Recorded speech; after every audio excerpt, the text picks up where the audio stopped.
Welcome to Sense of Style. I'm Stuart. 8 fragrances for a seductive night out.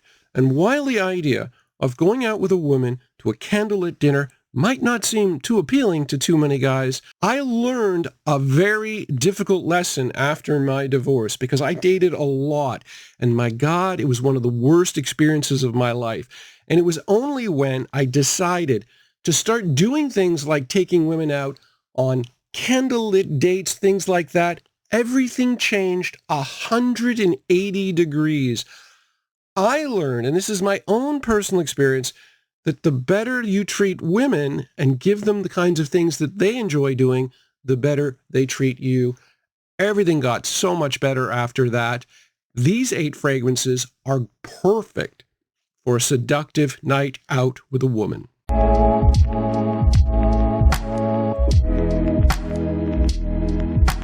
Fragrance number 1, this is Valentino Wo, Born in Roma, Coral Fantasy. And I honestly believe that this particular fragrance is one of the top 10 releases in the last couple of years, at least in terms of designer fragrances. What I like about it is, number 1, you're going to get Valentino quality. Number 2, Valentino fragrances are also really strong, project well, good longevity. Number 3, though, this DNA is really what people are going for these days. It's the most up-to-date modern DNA style, at least for cool weather fragrances. It's sweet and fruity, but what I like about it is it's not too sweet. So you get the sweetness from the apple note, and they use a red apple to point out, I guess, normally they use green apples when they're talking about apple-based fragrances. This one is red to say, it's a little bit sweeter, but there's not a ton of vanilla in this either. There's not a ton of sweetness.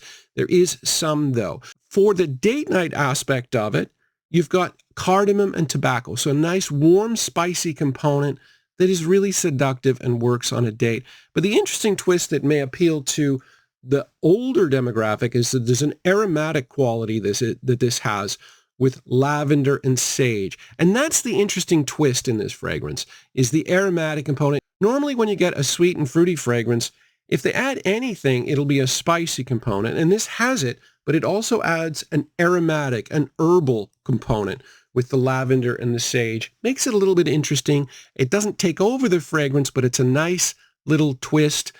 It's a fantastic date night fragrance. And in many ways, I think this will appeal to pretty much everybody. Fragrance number 2, this is Prada Lum Intense. And while this fragrance has been discontinued, it's still widely available at a discounter for a perfectly reasonable price, so I will continue to talk about it. I also think that, like Coral Fantasy, this would be a really nice fragrance in terms of splitting the difference between people of a younger demographic versus an older demographic. Prada, as a house, normally leans a little bit older. It's clean, it's sophisticated, but in this case, there's a lot of sweetness in this fragrance from the tonka.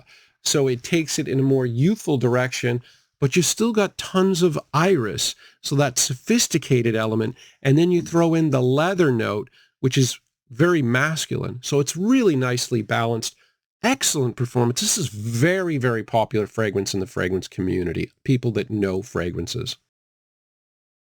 Fragrance number 3, this is Hugo Boss the Scent Magnetic.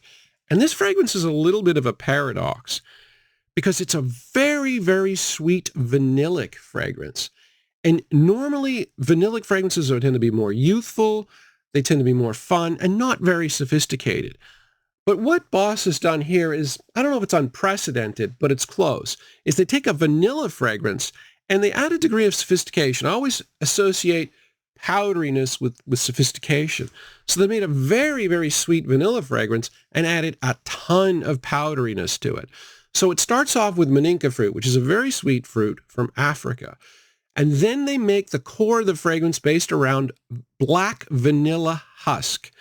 Now, the husk of the vanilla plant is powdery. And so I don't see this very often. So it's a powdery vanilla. And then they throw in a brand note, which is just pretty much, it's a little earthy, but mainly it's just pure powder. And so you get this powdery, sophisticated element to go with a very sweet vanillic element. It probably does lean more youthful than anything else, but the performance is good. The quality is very high, and I think this would work, especially like if you're 34 and under. I think this would work really well on a romantic date. Fragrance number 4, this is Scent Intense by Costume National, a very underrated fragrance and absolutely perfect for this situation.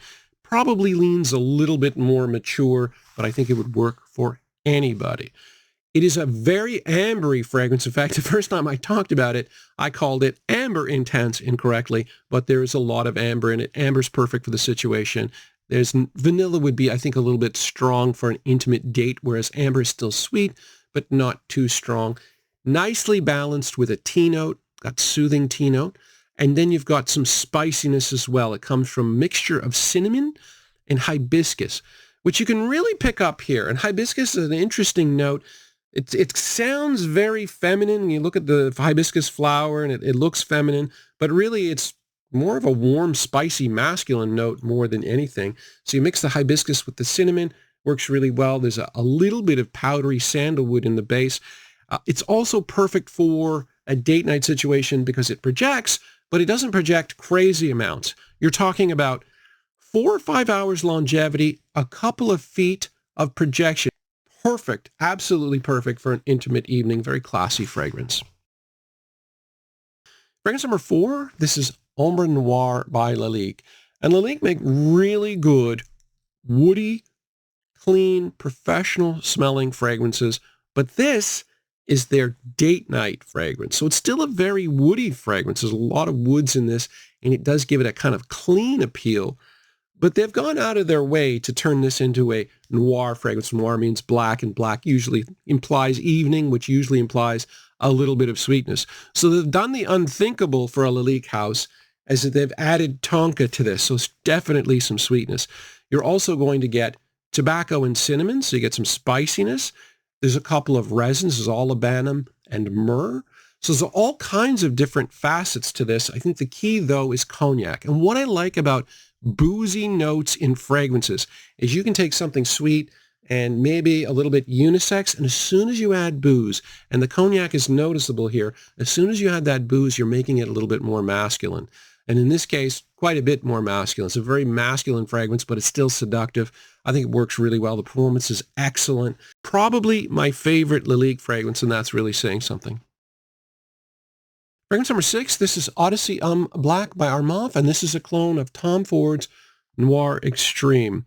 And this is a very good clone by Armaf, but don't be put off by the opening. Armaf are notoriously bad at openings. It takes a while for their fragrances to settle down. This one takes a little bit longer. So Noir Extreme is a warm, spicy, creamy vanilla fragrance. But you do not get that in the open of this. This smells pleasant, but it smells fruity.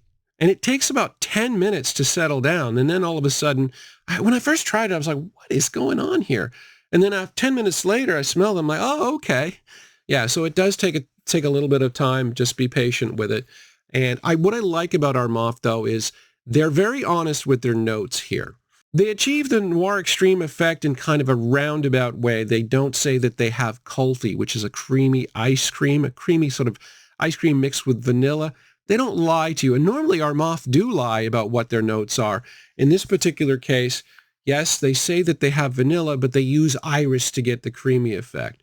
They don't profess to have cardamom, saffron, or nutmeg. They just throw in a generic oriental spicy note, which, does the same thing, and it really works. So the end result is pretty much the same. It's actually quite similar after the first 10 minutes. Performance is really solid. It ends up being a really solid clone. Yeah, just don't be put off by that opening. Fragrance number 7, this is Armani Code Absolu. It has been discontinued. It's very expensive on eBay, but a lot of my viewers still have bottles of this, so I'm going to talk about it a little bit. So this is the most popular fragrance in the Armani Code line. It's been discontinued because it doesn't have the same name recognition as the original Armani Code, but I think the fragrance community, people that know fragrances, really like this one the most. And I do think it is the sweetest. Basically, with the Code line, you're getting something leathery, whether it's suede or leather, and something sweet, whether it's tonka and vanilla. This has tonka and vanilla and leather. It's got some spicy nutmeg. It's got a little bit of mandarin, a little bit of a fruity off the top, but it's super, super popular, phenomenal performance. And yeah, I've always thought of this Code line as being a perfect date night fragrance line. Fragrance number 8, this is Salvatore Ferragamo's F Black, and this is a really good, inexpensive option for an intimate date night because not everybody has a fortune to spend on fragrances. So when I first got into fragrances, I got this one pretty early on, and I thought it smelled like La Nuit de l'Homme. In fact, a lot of people do. And while it has similarities to La Nuit de l'Homme, there are quite a few differences as well. So I think the more you get into fragrances, the more you'll be like, why? Why are you people comparing it to it? But the similarities are there. So La Nuit de l'Homme is cardamom, which is warm, spicy, and lavender, which is aromatic. Now this has a lot of lavender, the aromatic, and the warm, spicy component here is not cardamom, though. It's black pepper and coriander. So it's slightly different, the warm, spicy element, but the big difference is this has tonka, so it is definitely sweeter. The performance here is pretty solid. It's a very pleasant fragrance. I always like this one, and I think it would work great in an intimate situation. And yeah, like my dating life changed. Oh my God. It really was bad. And then it got really good. So yeah, I think, the occasional night out, intimate, candlelight, I think it worked well, worked wonders for anyone's dating experience, whether you're married or whether you're dating. I think it works really good. I mean, just be nice to women when you can. Anyway, thanks for watching.